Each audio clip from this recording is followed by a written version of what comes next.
A billionaire steps out of his car in the rain only to be stopped by a barefoot black girl who begs him to marry her mother. It was the kind of morning that made even the wealthiest souls feel hollow. Manhattan was a blur of cold glass, honking cabs, and gray skies weeping cold, steady rain. The city pulsed with its usual urgency, everyone rushing to be somewhere important, no one looking twice at those beneath them. Not today. Not in this weather. Billionaire real estate mogul Griffin Alastair stepped out of his black armored Bentley onto the slick sidewalk in front of Alastair Tower, the newest monument to his empire, past stories of power and ego. His tailored overcoat repelled the rain like it feared him. He stop to check the weather or greet the doorman. His schedule was packed with meetings, media calls, and mergers. Time was his currency, and wasting even a second was an insult to his legacy.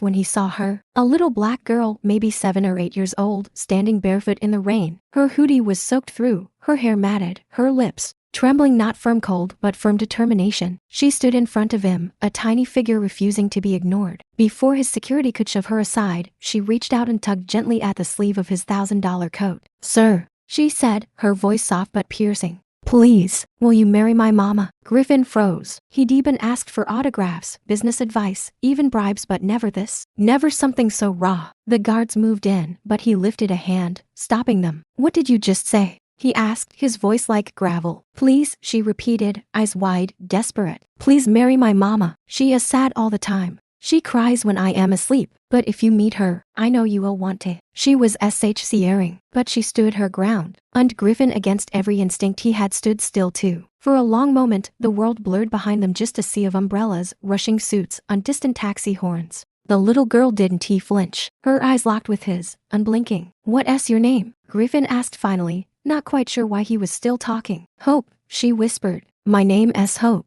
Hope. The irony didn't escape him. His mother used to say hope was a poor man's drug. She had died chasing it in casinos and courtrooms. Griffin had learned early that hope couldn't feed you, couldn't shelter you, couldn't make people love you. Power could. Money could. He looked her over again, wet clothes clinging to her frail frame, bruises on her knees, shoes nowhere to be seen. "Where's your mother now?" he asked cautiously. Hope pointed to a distant alley, just past a construction site. "In the shelter, but they might make us leave. They said Mama's time ran out." Griffin glanced at his watch. He was supposed to be on the seat at the Nage floor in FCE minutes, negotiating a development deal that would net him $1.5 million in profit. That was his world. That was what he did. But here he was, being asked to meet some broken woman in a city shelter. Still, something about the girl's voice clung to him. It wasn't the plea. It was the dignity behind it. She didn't look scared, she looked focused. Like someone who had already lost more than he could imagine, and wasn't going to lose one more thing if she could help it.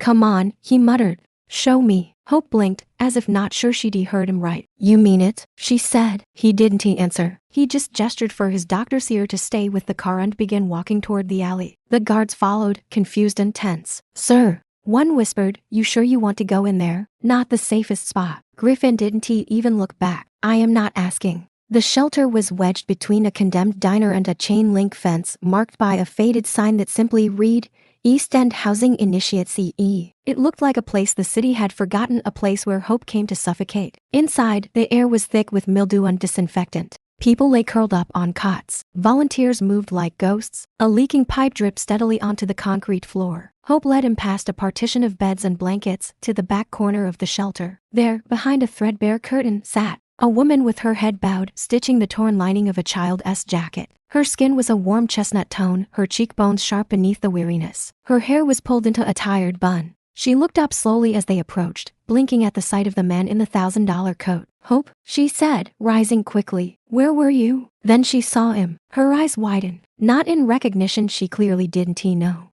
who he was, but in horror. She stepped in front of her daughter. "Protect Eli." "Who are you?" she asked, her voice cracking but strong. "What do you want?" Hope clutched her mother's hand. "Mama, this is the man I told you about. The one I asked." The woman went pale. "Hope, no," she said sharply. "You didn't. Please tell me you didn't. I asked him to marry you." Hope said plainly. "I told him you cry at night. I told him he should meet you." The woman covered her face with one hand. Her voice dropped into a whisper. "Oh God, I didn't mean to embarrass you," Hope added, her voice small now. "I just wanted someone to see how good you were." The silence was thick. Griffin felt a strange ache in his chest, a feeling he hadn't known in years. Empathy. The woman finally looked at him again. "I am sorry," she said, holding her head high despite the tears threatening in her eyes. "Whatever," she said, "she is just a child. We don't need charity." I am not offering charity, Griffin replied. I just wanted to know why, she asked. The woman hesitated. Then, with a painful breath, she extended a hand. My name is Vanessa Morgan. I used to be someone else once. Griffin shook her hand, feeling the calluses. There was strength there. A different kind of wealth. Griffin Alastair, he said. Her eyes widened slightly. The Griffin Alastair? He nodded. And you came here? He glanced down at Hope, who was now quietly sitting on the edge of the cot, hugging a worn-out, stuffed bear. She asked me to, he said. Vanessa sat down, visibly overwhelmed. I don't know whether to thank you or tell you to run far away. Try the middle, he said, a rare trace of dry humor in his voice. She smiled faintly. And for the first time in a very long time, Griffin Alastair, billionaire, builder, cynic, didn't he feel like running from emotion? He felt like listening. Griffin Alastair wasn't he a man prone to detours? His life ran on precision, on controlled timelines, contracts, acquisitions. Yet somehow, 2 hours after a child had stopped him in the rain with a plea that should have been impossible to take seriously, he found himself seated in the back of his car, doctor seeing through a part of the city he hadn't set foot in for over a decade. The bronzy, not the trendy, up-and-coming side developers like him had started calling the next Brooklyn. No, this was the forgotten stretch, the one the city buried in shadows and statistics. The place where the concrete crumbled, where bus stops doubled as bedrooms, where hope was often just a name and not a possibility. Are you sure this is it? Griffin asked the doctor seer, eyes narrowed at the rundown shelter they deparked in front of. The sign above the entrance hung lopsided, street, Miriam's temporary housing for women children. A dim light flickered beneath the awning. The smell of mildew and fried oil drifted through the cracked glass. She LCS here, said the little girl beside him. Hope. She was dry now, wrapped in one of his cashmere throws, sipping cocoa his assistant had insisted on GCing her. Her voice was calm, but her hands gripped the mug too tightly. I know it is not what you were used to, but she is still special. Griffin said nothing. He wasn't sure what he expected. Maybe a tragic sob story. Maybe a woman begging for money, ready to fake love for a slice of his wealth. He had seen that act before hundreds of times. What he wasn't prepared for was Vanessa Morgan. She didn't fit the mold. Not of a gold digger, not of a helpless victim. When she opened the curtain separating their room from the rest of the sheltered dormitory, she stood tall, proud despite everything. Her hair was tied up in a messy bun, her eyes were tired but fierce. She wore a faded hoodie and jeans with threadbare knees, and her fingers clutched a half-mended coat. Her gaze went straight to Hope. Where have you been? Vanessa asked, rushing forward, worry flooding her voice. Mama, I am okay, Hope said quickly. I found him. Found who? Vanessa looked up and saw him. Her face changed instantly, recognition followed by disbelief. Then came the wall. Her body stiffened, her mouth a firm line. Griffin Alastair, she said slowly. What in God's name are you doing here?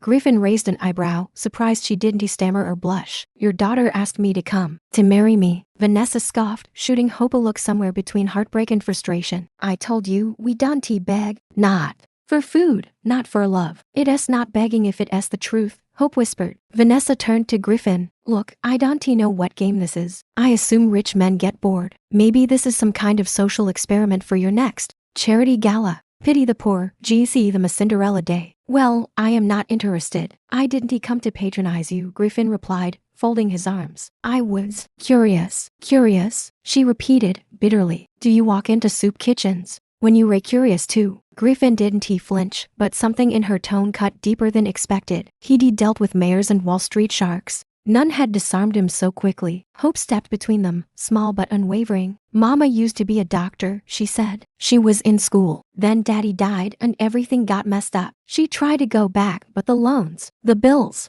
Her voice cracked. She has been fighting so hard. She don't smile anymore. Vanessa's face softened, just for a moment. Her hand gently rested on Hope's shoulder. I am not ashamed of where I am, she said to Griffin. But I want to have my daughter thinking marriage is a solution to being poor. It is not, Griffin said carefully. But maybe meeting someone with a different life isn't the worst thing that could happen to either of you. There was a silence thick enough to drown in. Finally, Vanessa looked him in the eye and said, if you are serious about getting to know me, not just my daughter as fairy tale, then come back tomorrow. No cameras, no press, just you. Otherwise, leave now. We had enough men walk in and out of our LCS. Griffin hesitated, then nodded. I'll come back. As he left, he glanced back at Vanessa, now kneeling beside her daughter, brushing her hair with careful fingers, the kind of quiet tenderness money could never buy. And for the first time in years, Griffin felt the smallest crack in the shell around his heart. It was Hope who had opened it, but it was Vanessa who could break It wide open. True to his word, Griffin returned the next day. No media, no entourage, just him and a plain black coat, standing awkwardly in a shelter hallway that reeked of bleach and fatigue. Vanessa hadn't he believed he'd come back. Men like him didn't he? They were lightning storms, loud, flashy, gone before you understood what hit you. But there he was again, and this time he wasn't he looking at the peeling walls or the threadbare couches. He was looking at her. She led him outside, where Hope was skipping in a circle on the cracked sidewalk, humming a tune to herself. I am seeing you FCE minutes, Vanessa said flatly. I don't have time for fairy tales. Griffin smirked. You always this charming, or is it just with billionaires? I am always this honest. They sat on a broken bench. He didn't beat around the bush. I want to offer you and Hope a place to stay. Somewhere safe. For a month. No expectations, no strings. Just breathing room. Vanessa narrowed her eyes. People like you don't do anything without expectations. You Ray. Right, he admitted. I expect Hope to sleep in a warm bed. I expect you not to have to ration instant noodles. And I expect the both of you to say no if anything feels wrong. Vanessa looked down at her lap. Her hands were clenched. She didn't want to say yes. She wanted to hold her ground, to show her daughter that they didn't need saving. But she was tired. And Hope had been dreaming of something brighter. Didn't she deserve 1 month of safety? Fine, she said, but I am not coming to LCE off your charity. I'll work. I'll cook, clean, sort files, whatever. I want to be a kept woman. Griffin raised an eyebrow. Noted. We'll draw up an agreement, call it a temporary employment contract if that makes it easier. She nodded. Good. I'll pack our things. They didn't have much. To duffel. Bags, mostly clothes, a few photographs, and Hope's battered stuffed elephant. It took less than 20 minutes. When they pulled up to Griffin's Hampton estate, Vanessa's jaw tightened. The place looked more like a resort than a home. Tall, white pillars, sweeping staircases, rose gardens manicured by an army of silent workers. Hope gasped and clutched her mother's hand. Is this real? She whispered. Vanessa didn't answer. She wasn't sure herself. Griffin gave them the east wing. It had 3 bedrooms, a pre-CAD seeing area, and a view of the ocean. He offered to hire a tutor for Hope, stock the kitchen with whatever they wanted, and GCE Vanessa an office space. Office for what? She asked. For whatever you want to do, he replied. She didn't thank him. Not yet. Not out of pride, out of caution. Because life had taught her that comfort often came at a price. The first week was awkward. Vanessa didn't know where to walk, what to touch. Hope, meanwhile, ran through the halls with joy, naming every marble column like a friend. Vanessa kept her word. She cooked breakfast and dinner. She organized Griffin's files. She even offered to clean, though the housekeeper, Miriam, gently refused. You Ray not stop, Miriam said kindly. You Ray something different. Griffin kept his distance. During the day, he vanished into conference calls and investor meetings. At night, they'd sometimes bump into each other in the hall and he'd nod, ask how Hope was doing, then vanish again like a ghost in a penthouse. Until the 10th night, Vanessa had fallen asleep reading beside Hope, her head resting on the child's bed. Griffin passed by the door, paused, and watched them for a moment. He saw something he hadn't felt in years, peace. It lingered in the way Vanessa's hand gently cradled Hope's, in the way their breathing fell into rhythm, in the faint smile on Hope's lips even in sleep. He backed away quietly, but something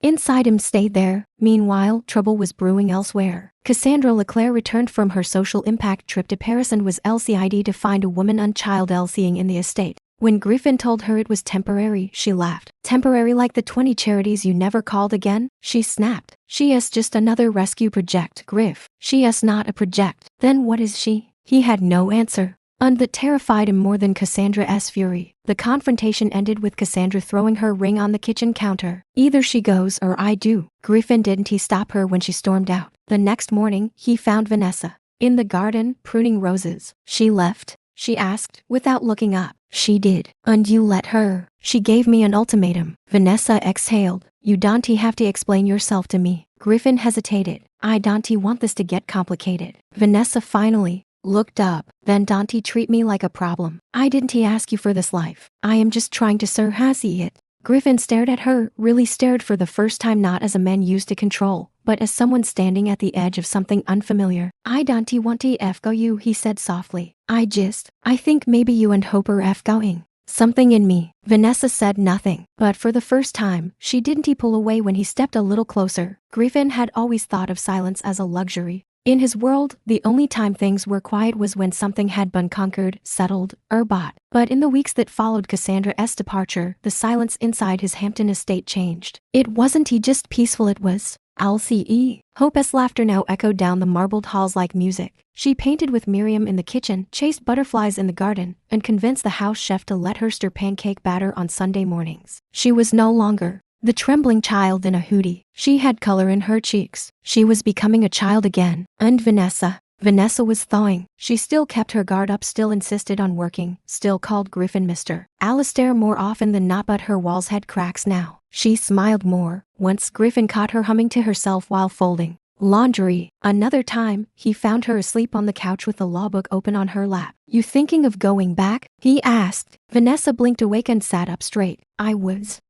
Maybe. He nodded. "If you want, I could cover the tuition." "I don't want your money. It's not charity." "Then what is it?" Griffin hesitated. He couldn't explain it, not the draw he felt to her, not the way her voice calmed him, not the way her presence filled the cold space he called home. Before he could answer, a knock came at the front door. Miriam opened it, expecting a Delcieri. Instead, she found a man in a worn leather jacket and a glare sharp enough to slice glass. He looked around the estate like he didn't belong and hated that he was right. "Where's Vanessa Morgan?" he demanded. Vanessa stepped into the hallway, her spine straightening the second she saw him. "Leon," she breathed. Hope peeked firm behind the stairs and immediately froze. Her lips pressed into a tight line. Leon walked in like he owned the place, past Griffin, past Miriam, straight to Vanessa. "You been ignoring my calls." "I changed numbers for a reason," Vanessa replied, her voice steady but clipped. Griffin stepped forward. "And you Leon gave him a long, slow once over. "I am Hope's father's brother." Griffin blinked. "Her uncle." "More like her father," Leon said with a sneer. "Since someone abandoned the family when things got hard." Vanessa's hands clenched. "I didn't abandon anyone. After Marcus died, I tried. I tried. But your family made it clear we were never part of yours. You think Elsieing in a mansion with some rich playboy is better for her? What this? Your way out now? Sleeping your way into a penthouse?" Griffin didn't say a word, but his jaw tightened. Hope rushed forward. "Uncle Leon, stop." Griffin didn't say a word, but his jaw tightened. Hope rushed forward. "Uncle Leon, stop." He looked down at her. "Your mother's making choices you don't understand, sweetie. Maybe it's time you came back with me, where you belong." Vanessa stepped between them, her voice rising. "She's not going anywhere with you. You don't have custody," Leon growled. "I am her mother." "Barely. You were Elsieing in a shelter 2 weeks ago. A judge would laugh you out of court." Griffin's voice finally cut in, calm, but lethal. "This isn't a courtroom. And if you take another step toward her, I'll make sure you regret it." Leon scoffed. "You think money makes you invincible?" "No," Griffin said. "But it makes you very hard to threaten." Miriam quietly dialed the estate as security, and two guards appeared at the front doors within moments. Leon stared at Vanessa one last time. "This isn't over." Vanessa didn't flinch. "No, it's not. But it's over for today." Leon turned and stormed out. The door slammed behind him like thunder. Hope burst into tears. Griffin knelt and pulled her into his arms, holding her like something fragile and priceless. Vanessa stood frozen, her shoulders shaking, her pride refusing to let the tears fall. Later that night, when Hope was asleep, Vanessa stood on the balcony staring at the stars. Griffin joined her, 2 mugs of tea in his hands. "I didn't know about Leon," he said gently. "I didn't think he'd come back," she murmured. "He always hated me. Thought I ruined Marcus. When Marcus died, they never forgave me. He can't take her, not while I am here." Vanessa turned toward him, eyes tired but sincere. "Why are you doing this, Griffin? Why us?" He looked at her for a long time. "I built towers, crushed competitors, flown jets halfway around the world for deals that meant nothing the next day. And yet, I feel more grounded watching you read bedtime stories to your daughter than I ever did signing billion-dollar contracts." Vanessa blinked. "That's not love. That's guilt and loneliness." "Maybe. But maybe guilt and loneliness are just the start of something real. Something human." She stared at him, the wind brushing her curls, her mouth parting like she wanted to believe him but couldn't quite afford to. "I am not a rescue mission," she whispered. "I know," Griffin said. "You ray the first thing in yours that feels like it don't need to be go ed." And for a moment, just a moment, Vanessa let herself believe it. The storm Leon had stirred didn't die quietly. 3 days after his visit, Vanessa's past was everywhere on blogs, gossip columns, even primetime news. Photos from the shelter, surfaced. One outlet dubbed her the homeless girl Elsieing in a billionaire's mansion. Another called her Griffin Alistair's gold-digging guest. The headlines were cruel, shallow, and viral. Vanessa was devastated. Not for herself but for Hope. At school, Hope was whispered about. Teachers looked at her with gentle confusion. Other children asked invisible questions. One girl sneered, "Is your mom marrying that rich guy to get a house?" Hope came home in tears. That night, Vanessa sat across from Griffin in his home office. Her hands were folded, her lips pressed together so tightly they'd gone pale. "I think we need to leave," she said quietly. Griffin looked up from the news on his tablet. "What? This isn't what I wanted. I never asked for the spotlight. I can let Hope grow up in a fishbowl of rumors." "You don't have to go anywhere," he said, his voice calm. "We'll go this." Vanessa shook her head. "You can go the world, Griffin. Not even with your money." "I am not trying to go the world," he said. "I am trying to stand beside you while it tries to break you." There was a long silence. "I am not ashamed of who I am," she whispered, "but I want to let my daughter carry the weight of my past." Griffin leaned forward, eyes locked on hers. "Then let us show them who you are. Let them watch." Vanessa's brow furrowed. "What do you mean? You said once you didn't want charity. You wanted purpose. Then come stand with me. Publicly. Speak. Tell your story not the way they were telling it. The way it really happened." She hesitated. "You mean a press conference?" "I mean the gala." Vanessa blinked. "Your annual investor gala?" Griffin nodded. "Every camera in New York will be there. Every name that matters. If you walk in by my side, if you speak your truth in that room, everything changes. I am not some showpiece, Griffin.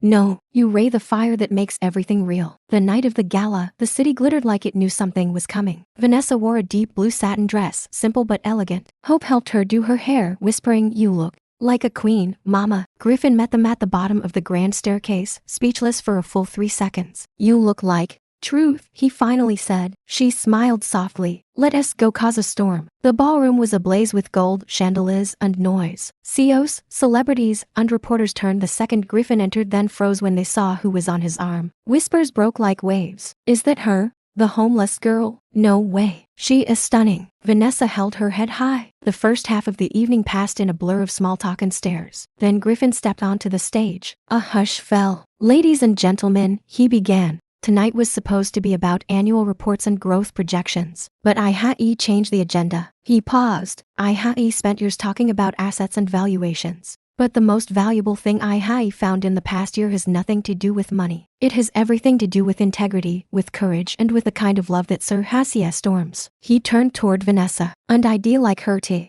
say a few words." The room gasped. Vanessa stepped forward, slowly, then took the mic. "My name is Vanessa Morgan," she began, her voice trembling. "3 months ago, my daughter and I were Elsieing in a shelter. Before that, we were Elsieing in our car. I used to count coins just to buy bread." Murmurs rippled. Phones filmed. I been poor. I been judged. I been invisible. But I never been less than human. And I am not ashamed of where I come from, because it taught me to fight." She looked down at Hope in the front row, beaming up at her. "My daughter asked a stranger to marry me not for money, but because she saw something kind in him. That stranger gave us safety. But I gave him something too, the truth. A reminder that love isn't about status. It's about showing up." She turned to Griffin, and Griffin showed up. The room erupted in applause. Some stood. Some cried, and Griffin walked back to her, reached into his pocket, and pulled out a small velvet bow.